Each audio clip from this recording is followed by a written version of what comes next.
जय श्री राधे कृष्ण। आज आप सोच रहे होंगे कि अभिवादन की बजाय मैं राधा कृष्ण की तरफ क्यों चला गया।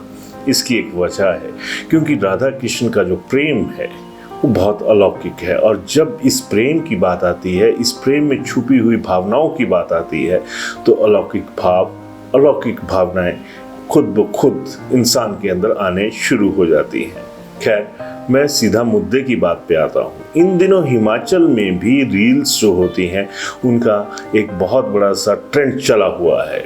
लेकिन उत्तराखंड जो हमारा पड़ोसी राज्य है, हमारी ही तरह पहाड़ का राज्य है, वहाँ से भी पिछले कल रील्स कुछ एक देखने को मिली।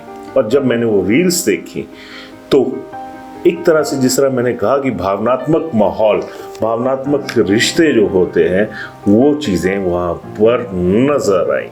मसला है उत्तराखंड के हल्द्वानी की हर्षिका पंत का। ये बिटिया 21 साल की है। और जब इसका जो मेरे को पहला वीडियो नजर आया, वो जरा ये वीडियो आप देखिए।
आपको इस वीडियो में नजर आ रहा होगा कि एक बहुत प्यारी सी बिटिया डांस कर रही है, और जो उसके आसपास उसके परिजन खड़े हैं वो आकर उसका उत्साहवर्धन भी कर रहे हैं।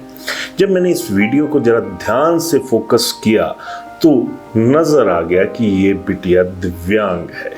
लेकिन हकीकत ये थी कि जितनी सुंदर ये बिटिया है, उतने ही सुंदर इसके हाव भाव भी हैं।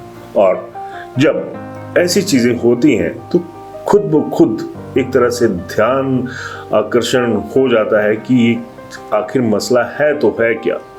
जब इसके पीछे की तहें खंगालने शुरू करी तो एक बहुत ही सुंदर, बहुत ही प्रेम की अभिव्यक्ति से भरी हुई कहानी सामने आई।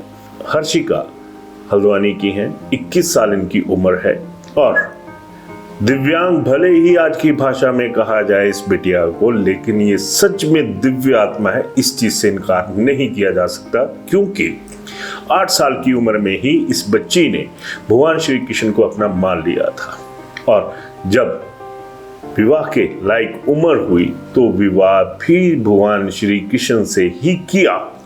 लेकिन सबसे बड़ी बात यह है कि जब इस बच्ची के आप हाव भाव देखेंगे, इस बच्ची का एक समर्पण भाव भगवान श्री कृष्ण के प्रति देखेंगे, तो आपकी आंखें खुद ब खुद नम हो जाएंगी। ठीक उसी तरह से जिस तरह से अभी आपको इस वीडियो में इनकी मां की सजल आंखें जो है वो नजर आएंगी।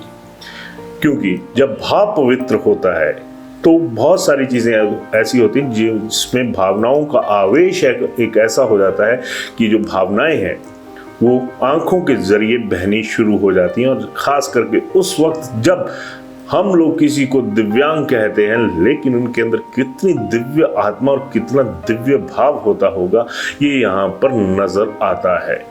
बहुत सारे वीडियोस जब हमने इसको खंगाले तो हर्षिका हर वीडियो में एक अलग ही भाव में नजर आई। अब वही बात आ गई कि अब आप देखिए कि किस तरह से हर्षिका भगवान श्री कृष्ण से अपनी मांग में सिंदूर भरवाती हुई नजर आ रही है, और जिस तरह से जो परिजन है उनका भी रवैया है या उनके जो हाव भाव है, रवैया कहना गलत होगा, जो उनके हाव भाव हैं वो भी कितने पवित्र है। वो भी उस दौर में जिस दौर में एक तरह से ये कहा जाए कि भगवान नाम का अंश भी लोग देखने के लिए तैयार नहीं है या मानने के लिए तैयार नहीं है। हर्षिका बहुत सारी बातें साबित करती चली गई और इतनी सुंदर बिटिया और इतने सुंदर अलौकिक हाव भाव बहुत कुछ कहते हैं। अब आप लगातार हर्षिका के हाव भाव भी देखिए और उसके जो परिजन हैं उनके भी हाव भाव देखिए और शायद तब आपको ये एहसास होगा कि हम हर्षिका का जिक्र बेवजह नहीं कर रहे हैं, क्योंकि हर्षिका के साथ बहुत सी चीजें जुड़ी हुई हैं।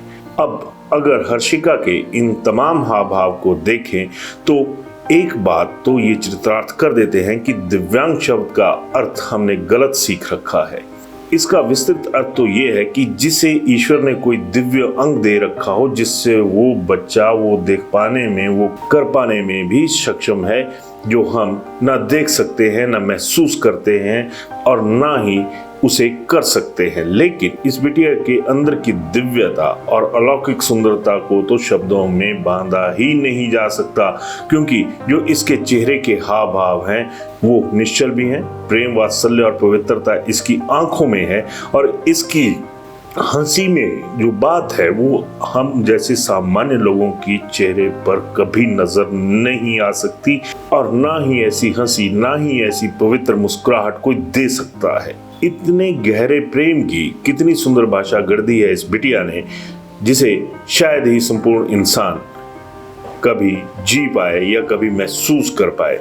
यहाँ पर यह जिक्र भी करना बहुत जरूरी रहेगा कि हर्षिका में जो सहजता, निश्चलता और इस दौर में वो उसके वातावरण की देन है जिसमें वो पली बड़ी है। उसके माता पिता भी धन्य हैं कि उनके पास ऐसी बिटिया आई। मैंने माहौल का जिक्र किया, लेकिन अब उस माहौल को भी देख लेते हैं जिसमें अक्सर ज्यादातर समाज अपने बच्चों को एक तरह से कैद कर या फिर उन्हें उस बेड़ियों में बांधकर रखना चाहता है जो उसे एक तरह से जरूरी लगती हैं। अब आप खुद ही देखिए कि हर्षिका में जो सहजता और जो निश्चलता है, क्या हमारे बच्चों में वो इस दौर में है? क्या हमने इस दौर में अपने बच्चों के लिए हर्षिका की तरह एक माहौल देने की कोशिश की? होता क्या है, अगर मैं लड़कियों की बात ही करूं तो लड़कियों को सुंदर होना चाहिए, पतला होना चाहिए, ये वो पता नहीं क्या क्या हमने अपने बच्चों को हथियार थमा दिए हैं इस प्रतिस्पर्धा के दौर में कि उनके तमाम दिव्य गुण जो हैं वो हमने खुद खत्म कर दिए। यानी दिव्य गुणों की जो हत्या है वो हम लोग ही करते हैं और इसका नतीजा ये होता है कि हमारे बच्चे भाव शून्य होते जा रहे हैं।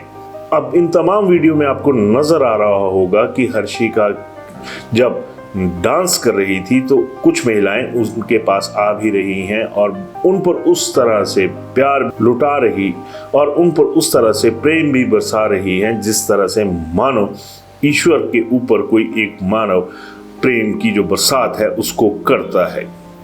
नकारात्मक खबरों के दौर में अगर इस तरह की खबर कोई सामने आती है तो सच में दिल को सुकून मिलता है।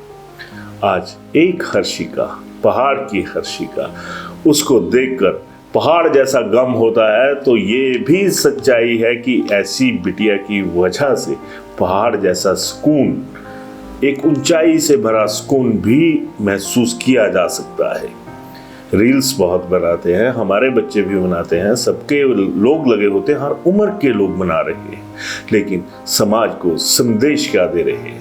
लेकिन ये भक्ति, वात्सल्य, प्रेम से भरा हुआ जो हर्षिका का एक वीडियो है, ये सच में एक मिसाल है, वो भी उस कलयुग में जिस कलयुग में एक तरह से तमाम जो नेगेटिविटी है वो हावी है। चलते चलते हर्षिका के इन तमाम वीडियोस को आप थोड़ा सा एक बार फिर देखें और महसूस करें कि प्रेम होता क्या है। और सच में धन्य है ये बच्ची और इसको मिले संस्कार, और सबसे बड़ी बात इसके जो सच्चाई है जो आजकल कहीं देखने में नहीं मिलती। तो ऐसी बहन, बिटिया जिस किसी के घर में भी होगी वहां पर खुशियां ही होंगी। सच में हर्षिका अनमोल है।